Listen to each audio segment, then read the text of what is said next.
সবাইকে স্বাগত দীপ্ত সংবাদে, সাথে রয়েছে দোলা ডলরেজ। শুরুতেই জানাবো সংবাদ শিরোনাম। কাল দেশের ইতিহাসে সবচেয়ে বড় বাজেট দিতে যাচ্ছে সরকার। আকার 9,38,000 কোটি টাকা। অর্থনীতির কঠিন সময়ে সাধারণ মানুষের প্রত্যাশার চাপ।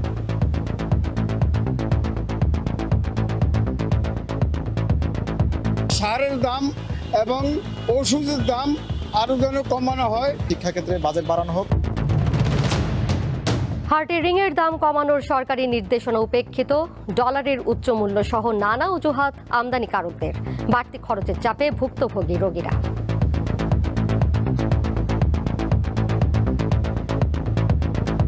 আমাকে মেমো দিয়েছে, ওই মেমোতে 70,000 টাকা নিয়ে গেছে। 5টা ব্লক আমার, এরকম অনেক টাকা লাগবে, 3-4 লাখ টাকা লাগবে মিনিমাম।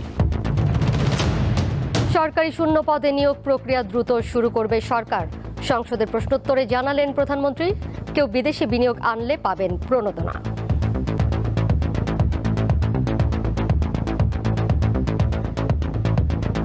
ব্যবসা পরিচালনার পরিবেশ উন্নয়ন এবং শিল্পায়ন ত্বরান্বিত করার লক্ষ্যে প্রাতিষ্ঠানিক কার্যক্রম বাস্তবায়ন করছে।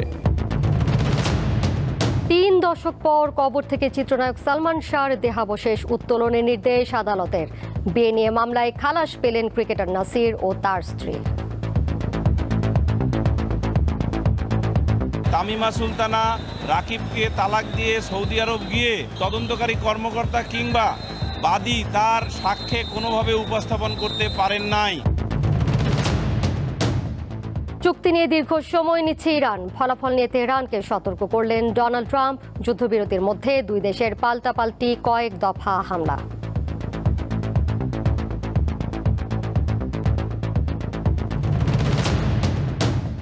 বিশ্বকাপে ম্যাচের আগের দিন যুক্তরাষ্ট্রে প্রবেশ করতে পারবে ইরান। উদ্বোধনী অনুষ্ঠান হবে 3 দেশে। মঞ্চ মাতাবেন পপ তারকা শাকিরা সহ অনেকে।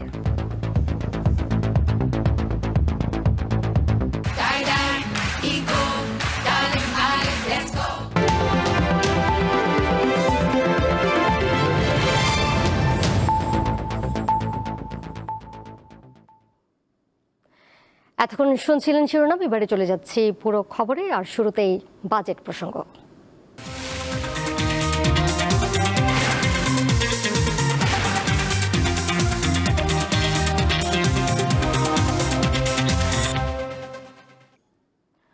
অর্থনৈতিক টানাপোড়েন আর সাধারণ মানুষের প্রত্যাশার চাপ নিয়ে জাতীয় সংসদে আগামীকাল 2026-27 অর্থ বছরের বাজেট পেশ করতে যাচ্ছেন অর্থমন্ত্রী।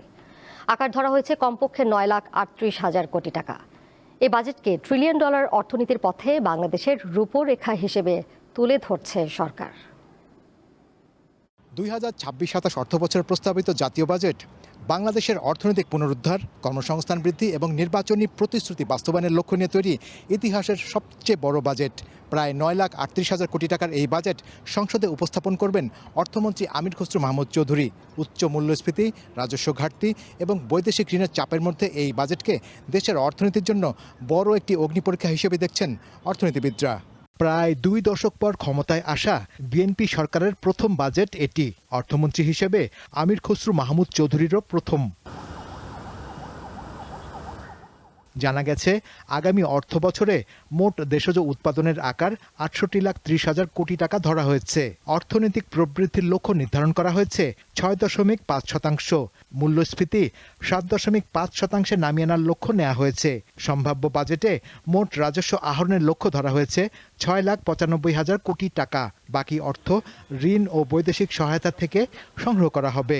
বাজেট ঘাটতি দাঁড়াতে পারে 2,51,000 কোটি টাকা, যা জিডিপির 3.6%।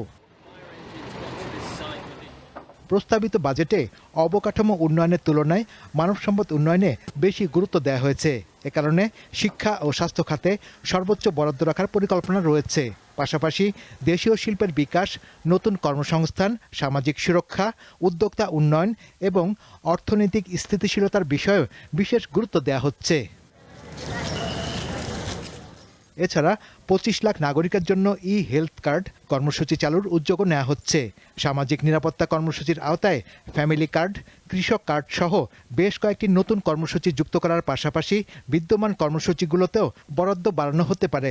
আগামী বছরে 6.5% প্রবৃদ্ধি হবে। কেন?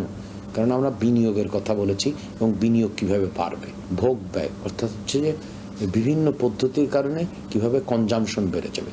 তৃতীয় হচ্ছে যে বার্ষিক উন্নয়ন কর্মসূচি এবং সরকারের অন্যান্য প্রকল্প নেওয়ার ফলে কিভাবে গভর্নমেন্ট স্পেন্ডিং বাড়বে এবং রপ্তানি বহুমুখীকরণের জন্য যে সমস্ত প্রণোদনা দেওয়া দরকার, রপ্তানি এবং আমদানি নির্ভরতা হ্রাস করা হবে।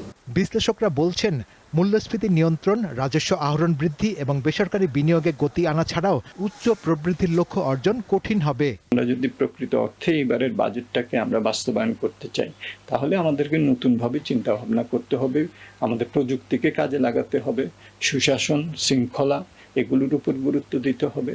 আমাদের যারা নাকি সরকারি কর্মচারী আছেন, ব্যক্তিখাত আছেন, তাদেরকে প্রণোদিত করতে হবে, উৎসাহিত করতে হবে এবং জবাবদিহিতার সংস্কৃতিটা আবার আমাদেরকে পুনঃস্থাপিত করতে হবে। আগামী বাজেটে করমুক্ত আয়সীমা ধাপে ধাপে বাড়ানোর ঘোষণা দিতে পারেন অর্থমন্ত্রী। এছাড়া জ্বালানি তেল ও ভোজ্য তেলের উৎসে কর কমানো সহ বেশ কিছু নিত্য প্রয়োজনীয় পণ্যে শুল্ক ও কর কমানোর প্রস্তাব আসতে পারে। শাহরিয়ার ইমন, দীপ্ত সংবাদ, ঢাকা। নতুন অর্থ বছরের বাজেট নিয়ে কি ভাবছেন সাধারণ জনগণ, তাই জানবো জনতার কথায়।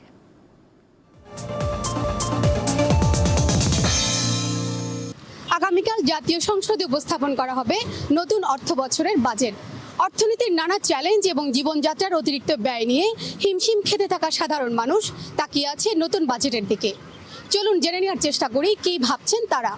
সেইটা কি আমাদের কথা হবে, এই যে ছাত্ররা যা মিটিং করে ই করে, তার আমাদের কথা আমার বলে বেশ বেকার। দ্রব্যমূল্যের দাম, চালের দাম কমাইতে হবে, যেটা আমার ভাবে গরিব মানুষের যেটা আর কি লাগবে। বাংলাদেশে যে পরিস্থিতি, দ্রব্যমূল্যের দাম এবং সারের দাম এবং ওষুধের দাম আরও যেন কমানো হয়। মধ্যবিত্ত এবং নিম্নবিত্ত মানুষ যারা আছে তারা যেইগুলো ব্যবহার করে সেই জিনিসগুলোর উপর যেন বাজেটে কর বৃদ্ধি করা না হয়। বিদ্যুৎ যে একটা ব্যাট, এটা অনেক বেশি, যেন এই ব্যাটটা যেন আরো কমে। প্রিপেড মিটারে যেমন ডিমান্ড যে চার্জ আছে ওই চার্জটা যেন বাতিল করা হয়। কোন বাজেট হওয়া উচিত যেন একটা মানুষ তার দৈনন্দিন জীবনে তাদের যে দৈনন্দিন যে চাহিদা সেটা যেন পূরণ করতে পারে। আনএমপ্লয়মেন্ট দেশের একটা সবচেয়ে বড় বোঝা। তো আনএমপ্লয়মেন্ট দূর করতে গেলে কর্মসংস্থান বাড়াইতে হবে। সেটা শিক্ষাক্ষেত্রে বাজেট বাড়ানো হোক, আমাদের কলেজ বিশ্ববিদ্যালয়গুলোতে এবং প্রাইমারি উচ্চশিক্ষা লেভেলেও যে ঘাটতি রয়েছে সেগুলো যেন এই বাজেটের মাধ্যমে প্রত্যাশা পূরণ করা হয়। শিক্ষার বাজেট যত বাড়বে, স্পেশালি স্কুল, কলেজ বা ইউনিভার্সিটি লেভেলে যদি বলি, রিসার্চ বেসড আমাদের যেই পড়াশোনাগুলো সেগুলো যেমন আমরা আরো বেশি ভালো করে করতে পারবো। কামাই করতেছি, খাইতেছি, চলতেছি, এই তো আর কোনো বড় আশা আর করি না। মূল্যস্ফীতি নিয়ন্ত্রণ, কর্মসংস্থান বৃদ্ধি এবং জীবনযাত্রার ব্যয় কমানোর প্রত্যাশা নিয়ে নাগরিকরা তাকিয়ে আছেন নতুন বাজেটের দিকে। এখন দেখার অপেক্ষা আগামীকালের বাজেট তাদের সেই প্রত্যাশা কতটা পূরণ করে।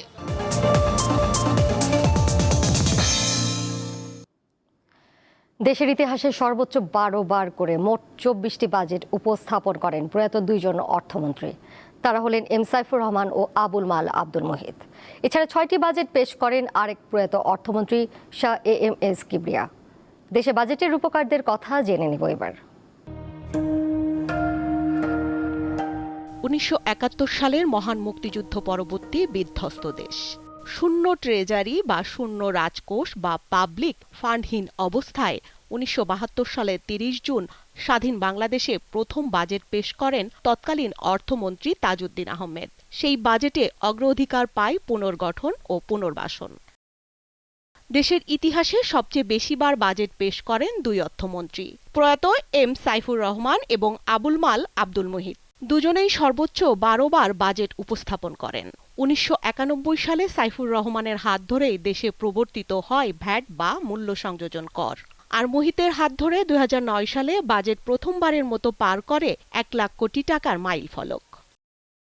বলে রাখা ভালো, সাবেক রাষ্ট্রপতি ও বিএনপির প্রতিষ্ঠাতা জিয়াউর রহমানও 3টি বাজেট পেশ করেন। 1976 থেকে 1977, 1977 থেকে 1978, 78 থেকে 79 অর্থবছরে বাজেট দেন তিনি। তৃতীয় সর্বোচ্চ হিসেবে জাতীয় সংসদে টানা 6টি বাজেট উপস্থাপন করেন সাবেক অর্থমন্ত্রী শাহ এম.এস. কিবরিয়া। আর 2019-20 থেকে 2023-24 অর্থবছরের অর্থাৎ 5টি বাজেট দেন আ.হ.ম. মুস্তফা কামাল। 2025-26 অর্থবছরে এসে প্রথমবার দেখা যায় ব্যতিক্রমী এক চিত্র। হাসিনা সরকারের মেগা প্রকল্প ও অপচয় রোধে অন্তর্বর্তী সরকারের অর্থ উপদেষ্টা সালেহউদ্দিন আহমেদ পেশ করেন 7,90,000 কোটি টাকার সংকুচিত বাজেট। স্বস্তিকা সিংহ, দীপ্ত সংবাদ, ঢাকা। বাজেট কি, অর্থের যোগান আসে কিভাবে, এসব বিষয় সহ বাজেটের নানা দিক নিয়ে এবারে থাকছে দীপ্ত এক্সপ্লেনার। কিছুক্ষণ আগে ধারণ করা এই এক্সপ্লেনারে আমার সঙ্গে যুক্ত হন সহকর্মী শাহরিয়ার ইমন। আগামীকাল ঘোষণা হতে যাচ্ছে 2026-27 অর্থ বছরের বাজেট, যেটি জাতীয় সংসদে উপস্থাপন করবেন অর্থমন্ত্রী আমির খসরু মাহমুদ চৌধুরী।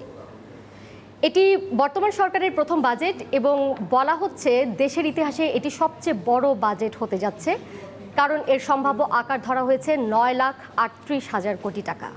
এই বাজেটের খুঁটিনাটি বিষয় নিয়ে আলোচনা করতে আমার সাথে এই মুহূর্তে বার্তা কক্ষ থেকে যুক্ত হয়েছেন সহকর্মী শাহরিয়ার ইমন। আমরা তো প্রতি বছরই দেখি যে সরকার লক্ষ লক্ষ কোটি টাকার বাজেট ঘোষণা করে, এই টাকা কোথা থেকে পায়? আপনি জানেন যে এখন এখান থেকে আসলে আমরা যারা কর দিই, আমরা তো বিভিন্নভাবে কর দিই। আমরা আয়কর দেই, আমরা বিভিন্ন জিনিস যখন প্রোডাক্ট আপনার বাজার থেকে কিনি তখন তো আমরা ভ্যাট দেই। কাস্টমস আমরা বাইরে থেকে যখন বিভিন্ন জিনিস নিয়ে আসি কাস্টমস ডিউটি দেই। তো এইগুলো থেকে কিন্তু আপনার আমরা একটা আয় হচ্ছে। এবং এর বাইরে যেটা হচ্ছে যে জাতীয় রাজস্ব বোর্ড বা এনবিআর বহির্ভূত খাত থেকেও কিন্তু আমাদের আয় হয়। একই সাথে কিন্তু আপনার যে বৈদেশিক সাহায্য অনুদান সেগুলো কিন্তু আপনার থাকছে, বৈদেশিক ঋণও থাকছে আপনার। সুতরাং এই সমস্ত বিষয়গুলোকে আপনার সমন্বিত করেই বাজেটের অর্থ কিন্তু আপনার সংস্থান হয়ে থাকে।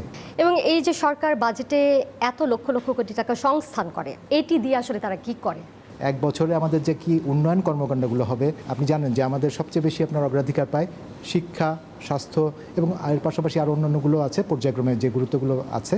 কিন্তু এই খাতগুলোতে আপনার কি হয়, শিক্ষা, আপনি শিক্ষাক্ষেত্রে দেখেন যে শিক্ষাক্ষেত্রে যে আপনার পরিচালন ব্যয়, আপনার শিক্ষকদের বেতন, বিভিন্ন রকম যে ভর্তুকি, সবগুলো কিন্তু আপনার এখান থেকে আসে। ঠিক একই পরিমাণ স্বাস্থ্য খাতে আপনি যদি চিন্তা করে থাকেন, স্বাস্থ্য খাতেও আপনার স্বাস্থ্যসেবার যে বিভিন্ন ধরনের ব্যয় আছে, যে খরচগুলো আছে, সেগুলো কিন্তু আপনার এইখান থেকে কিন্তু আপনার অর্থটা সংস্থান করা হয়ে থাকে। আপনি জানেন যে আমাদের একটি দেশের জনগোষ্ঠীর বড় একটি অংশ কিন্তু আপনার দরিদ্র জনগোষ্ঠী, সুতরাং তাদের উন্নয়নও কিন্তু আপনার এই টাকাগুলো খরচ করা হয়ে থাকে। এবারের বাজেটে ইতিবাচক বা সম্ভাবনার কোনো বিষয় কি দেখতে পেয়েছেন কিনা? ক্রিয়েটিভ ইকোনমি বা সৃজনশীল অর্থনীতি, চলচ্চিত্র, আর্কিটেকচার, সফটওয়্যার, আইটি, বিভিন্ন ধরনের যে সৃজনশীল কাজগুলো আছে সেইগুলো কিন্তু স্বীকৃতি ওভাবে ছিল না এতদিন পর্যন্ত। বর্তমান সরকার যেটি করছেন সেটিকে আপনার আয় করার জন্য একটি গুরুত্বপূর্ণ জায়গা হিসেবে তৈরি করছেন। আপনি এখন বলতে পারেন যে কীভাবে সেটি সম্ভব।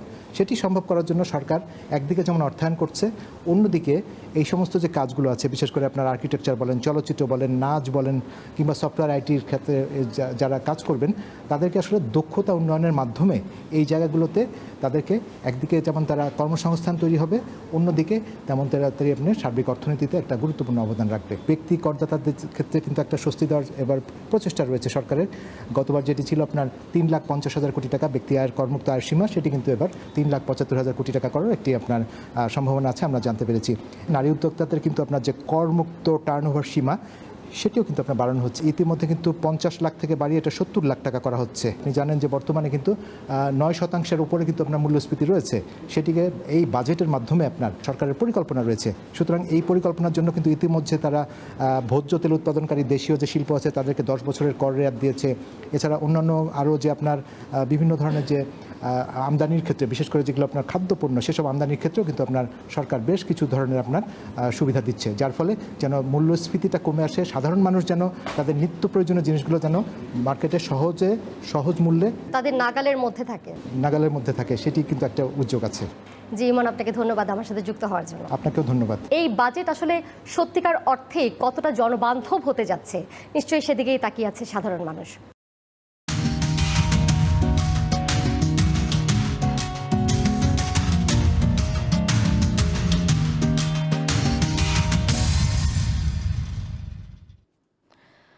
সরকার হার্টের রিংয়ের দাম কমানোর নির্দেশ দিলেও সরকারি বেসরকারি হাসপাতালগুলো তা মানছে না।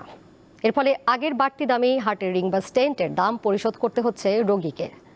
আমদানিকারকদের দাবি, ডলারের উচ্চমূল্য এবং আরও কিছু অপ্রদর্শিত ব্যয়ের কারণে ঔষধ প্রশাসন অধিদপ্তরের বেঁধে দেওয়া এই নতুন মূল্য বাস্তবায়ন সম্ভব নয়। দেশে প্রতিদিন প্রায় ২৭২০ জন মানুষ নতুন করে হৃদরোগে আক্রান্ত হচ্ছেন। বছরে এই সংখ্যা গিয়ে দাঁড়ায় প্রায় ১০ লাখে।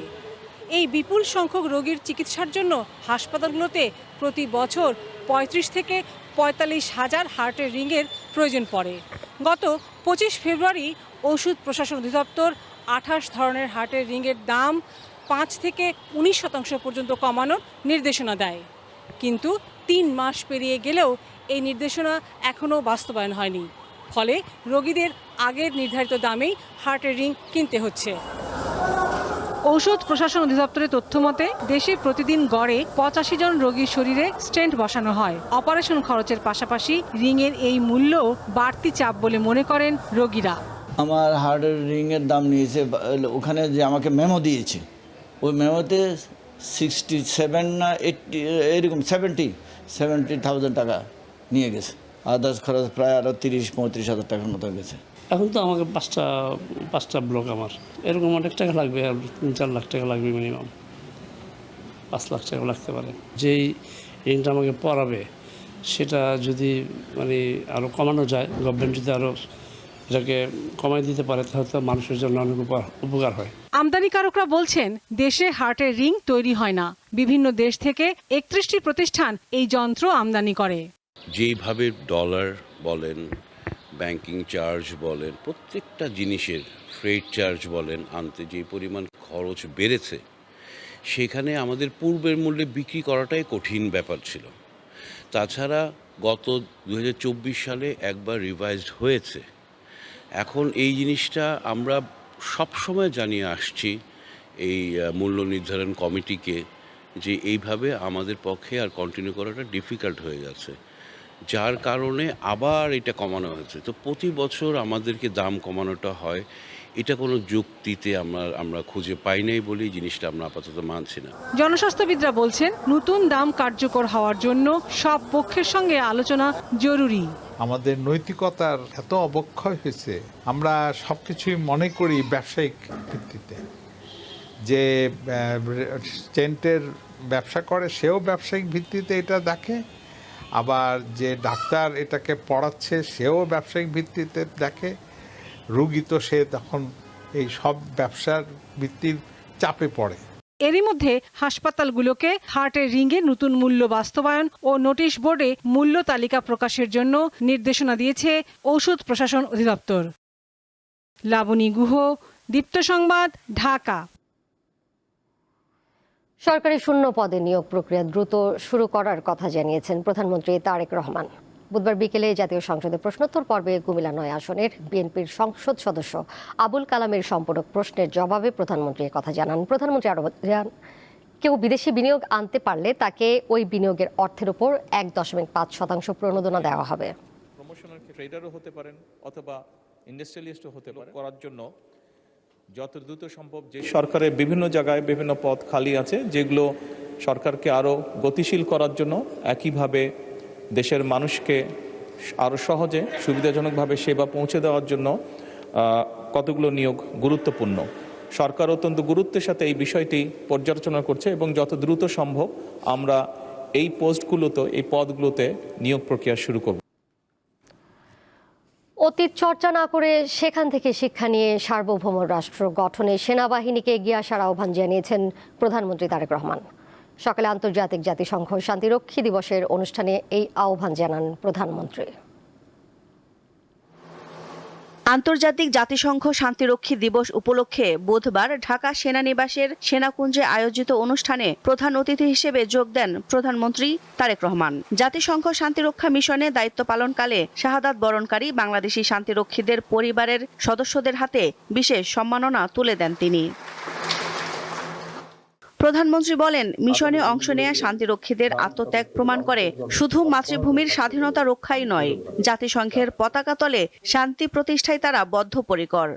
বিশ্বের বিভিন্ন দেশে শান্তিরক্ষা মিশনে আপনাদের নিষ্ঠা, কর্তব্য এবং সর্বোচ্চ পেশাদারিত্বের কারণে বিশ্ব মঞ্চে অন্যতম শীর্ষ শান্তিরক্ষী প্রেরণকারী দেশ হিসেবে বাংলাদেশ সুনাম ও অবস্থান সুদৃঢ়ভাবে ধরে রাখতে সক্ষম হচ্ছে।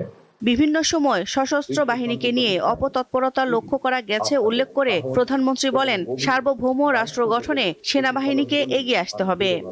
অতীত থেকে শিক্ষা নিয়ে ফাঁসিবাদ মুক্ত বাংলাদেশে বর্তমানে প্রতিটি রাষ্ট্র এবং সাংবিধানিক প্রতিষ্ঠানের সামনে স্বমহিমায় নিজেদেরকে প্রতিষ্ঠিত করার সুযোগ সৃষ্টি হয়েছে।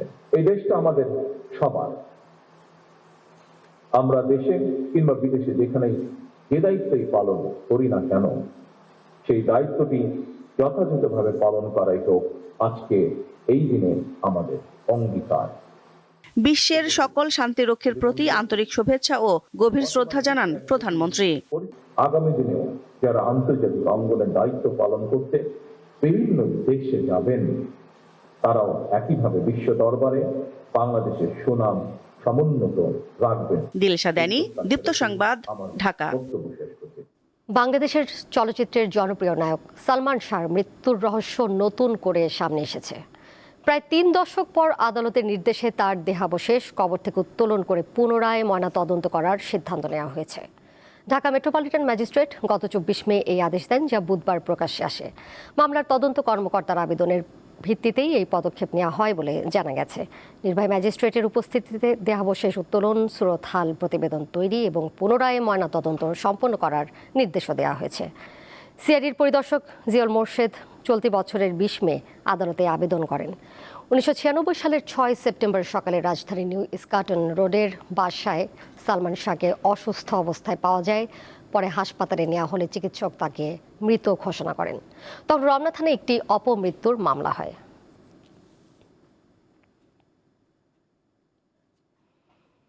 বিয়ে নিয়ে করা এক মামলা থেকে খালাস পেলেন ক্রিকেটার নাসির হোসেন ও তার স্ত্রী তামিমা সুলতানা। ঢাকার অতিরিক্ত মুখ্য মহানগর হাকিম দুপুরে এই রায় ঘোষণা করেন। এতে আসামি পক্ষের আইনজীবী সন্তুষ্ট হলেও উচ্চ আদালতে যাওয়ার কথা জানিয়েছেন বাদী পক্ষের আইনজীবী। জাতীয় দলের সাবেক ক্রিকেটার ঘরোয়া পর্যায়ে এখনো 22 গজে ব্যাট বল চালিয়ে যাচ্ছেন। মাঠের পারফরমেন্স যেমনই হোক, বিয়ের পর এক মামলায় ক্লিন বোল্ড হওয়া থেকে বেঁচে গেলেন নাসির হোসেন। 2021 সালের 14 ফেব্রুয়ারি তামিমা সুলতানাকে বিয়ে করেন নাসির। এর কিছুদিন পরই মামলা করেন তামিমার সাবেক স্বামী রাকিব হাসান। তিনি অভিযোগ করেন তাকে তালাক না দিয়েই নাসিরকে বিয়ে করেন তামিমা। অবশেষে নির্বিঘ্নে সংসার চালিয়ে যেতে আইনি বাধা কাটালেন এই দম্পতি। মামলায় বেকসুর খালাস পেয়েছেন তারা। মাননীয় আদালত সুস্পষ্টভাবে উল্লেখ করেছেন যে 2016 সালে তামিমা সুলতানা রাকিবকে তালাক দিয়ে সৌদি আরব গিয়ে কতদিন বাংলাদেশে অবস্থান করেছেন এইটা তদন্তকারী কর্মকর্তা কিংবা বাদী তার সাক্ষ্যে কোনোভাবে উপস্থাপন করতে পারেন নাই। বাদী পক্ষের আইনজীবী জানান তারা উচ্চ আদালতে যাবেন। আদালত এই সাক্ষ্য প্রমাণগুলোর বিষয়ে কোনো ধরনের পর্যালোচনা না করে, জুডিশিয়াল মাইন্ড অ্যাপ্লাই না করে এরকম একটি রায় দিয়েছেন, যেই রায়ে আমরা সবাই সংক্ষুব্ধ। আমি মনে করি অপরাধীদেরকে ছেড়ে দেওয়া বাদীর সাথে অন্যায় করার সামিল। টাকা যার আছে, ক্ষমতা যার আছে, পাওয়ার যার আছে, তারই বিচার আছে। আমাদের মতো সাধারণ মানুষের পক্ষে কোনো বিচার আশা করা যায় না। পরবর্তী আমরা আপিলে যাব ইনশাআল্লাহ। অভিযোগ প্রমাণিত হলে নাসিরের সর্বোচ্চ 7 এবং তামিমার সর্বোচ্চ 21 বছরের কারাদণ্ড হতে পারত। তবে আদালতের বিচারে তারা দুজনই নির্দোষ প্রমাণিত হয়েছেন। মাহিদুর রহমান, দীপ্ত সংবাদ, ঢাকা। আন্তর্জাতিক প্রসঙ্গ। ইরান চুক্তি নিয়ে আলোচনায় অযথা দীর্ঘ সময় নিয়েছে। এখন এই বিলম্বের জন্য ইরানকে চরম মূল্য দিতে হতে পারে বলে হুঁশিয়ারি দিয়েছেন যুক্তরাষ্ট্রের প্রেসিডেন্ট ডোনাল্ড ট্রাম্প। বুধবার এক প্রতিবেদনে এ তথ্য জানিয়েছে দ্য টাইমস অফ ইসরায়েল। এর আগে একটি মার্কিন সামরিক হেলিকপ্টার ভূপাতিত হওয়ার ঘটনায় প্রতিশোধ হিসেবে ইরানের বিভিন্ন স্থাপনায় হামলা চালায় যুক্তরাষ্ট্র। এর জবাবে ইরানও মধ্যপ্রাচ্যে অবস্থিত কয়েকটি মার্কিন সামরিক ঘাঁটিতে পাল্টা হামলা চালিয়েছে।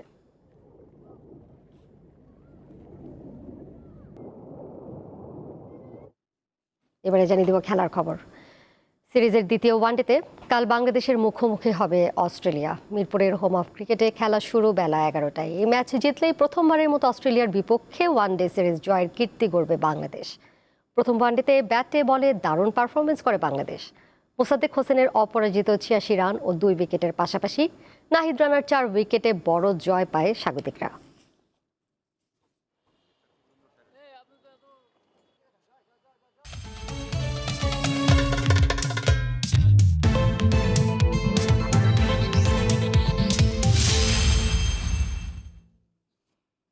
বিশ্বকাপ শুরুর আগেই ইরান ফুটবল দলকে ঘিরে তৈরি হওয়া ভিসা ও যাতায়াত জটিলতার কিছুটা অবসান ঘটেছে।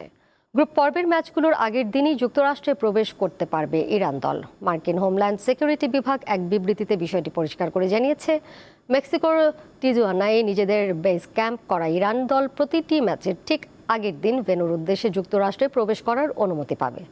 মূলত খেলোয়াড়দের কঠোর নিরাপত্তা নিশ্চিত করা এবং দুই দেশের মধ্যকার চলমান রাজনৈতিক উত্তেজনার কথা মাথায় রেখেই এই বিশেষ যাতায়াত ব্যবস্থার সিদ্ধান্ত নেওয়া হয়েছে।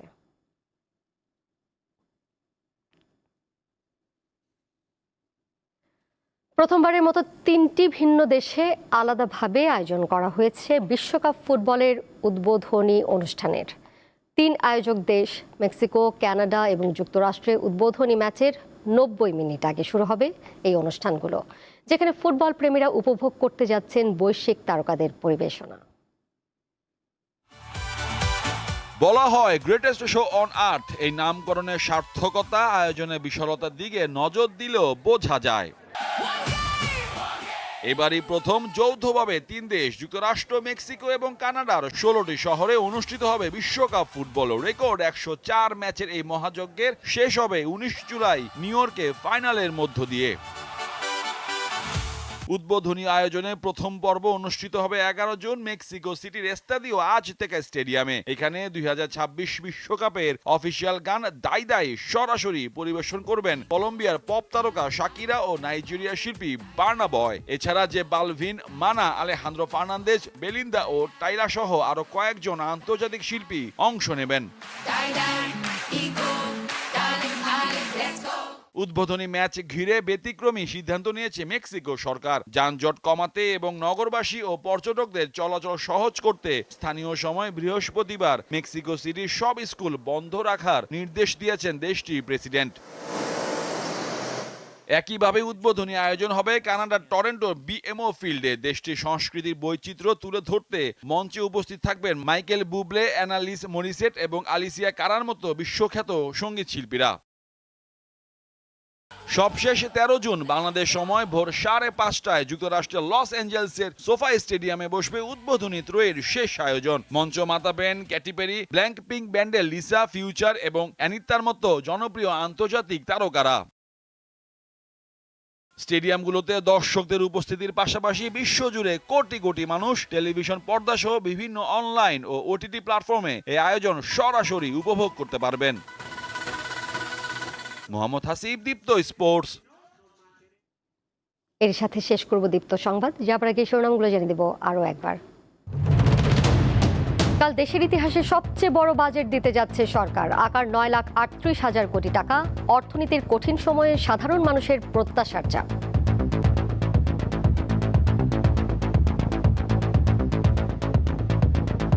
সারের দাম এবং ওষুধের দাম আরো যেন কমানো হয়। শিক্ষাক্ষেত্রে বাজেট বাড়ানো হোক। হার্টের রিংয়ের দাম কমানোর সরকারি নির্দেশনা উপেক্ষিত। ডলারের উচ্চ মূল্য সহ নানা অজুহাত আমদানিকারকদের, বাড়তি খরচের চাপে ভুক্তভোগী রোগীরা।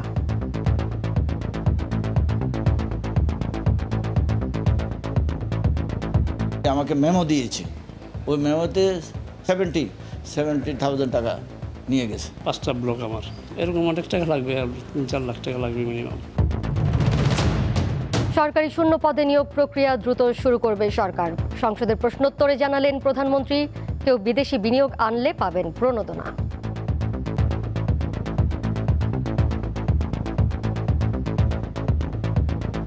ব্যবসা পরিচালনার পরিবেশ উন্নয়ন এবং শিল্পায়ন ত্বরান্বিত করার লক্ষ্যে প্রাতিষ্ঠানিক কার্যক্রম বাস্তবায়ন করছে। 3 দশক পর কবর থেকে চিত্রনায়ক সালমান শাহর দেহাবশেষ উত্তোলনের নির্দেশ আদালতের।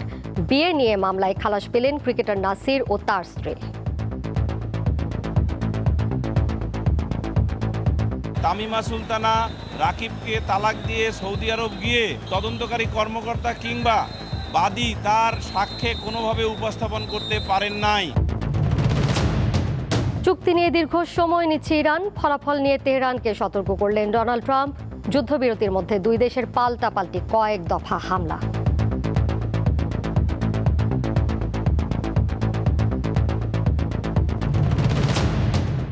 বিশ্বকাপে ম্যাচের আগের দিন যুক্তরাষ্ট্রে প্রবেশ করতে পারবে ইরান। উদ্বোধনী অনুষ্ঠান হবে 3 দেশে, মঞ্চ মাতাবেন পপ তারকা শাকিরা সহ অনেকে।